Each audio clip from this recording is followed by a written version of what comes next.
Bhavnagar Somnath national highway બન્યો વન્ય પ્રાણીઓ માટે ઘાતક। જાફરાબાદના નાગેશ્રી નજીક વાહન હડફેટે સિંહણનું મોત। નાગેશ્રીના ટોલ નાકા નજીક અજાણ્યા વાહને સિંહણનો અકસ્માત સર્જી નાસી છૂટ્યો।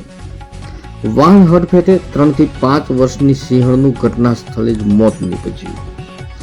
વાહન અથડાતા સિંહણનું ઘટના સ્થળે મોત।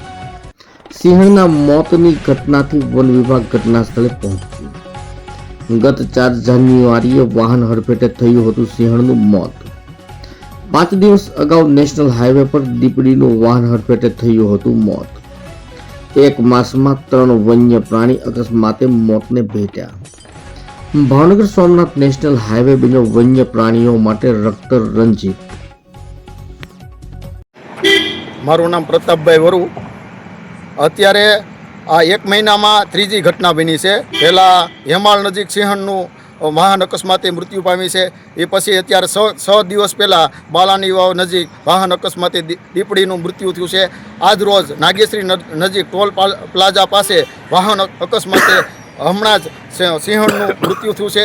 તો અત્યારે સ્થાનિક ખેડૂતોનો માં રોષ છે કે ભાઈ ખરેખર આ વન્ય પ્રાણી અવરજવર અમને ખેડૂતોને પણ કવરાવે છે। તો છતાં અત્યારે વન વિભાગ દ્વારા તાત્કાલિક થોડો સ્ટાફ વધારવામાં આવે અને અત્યારે આજે હાઈવે નેશનલ હાઈવે જે છે એ બની છે એમાં અત્યારે 100ની સ્પીડમાં જ વાહન ચાલકો જતા હોય છે।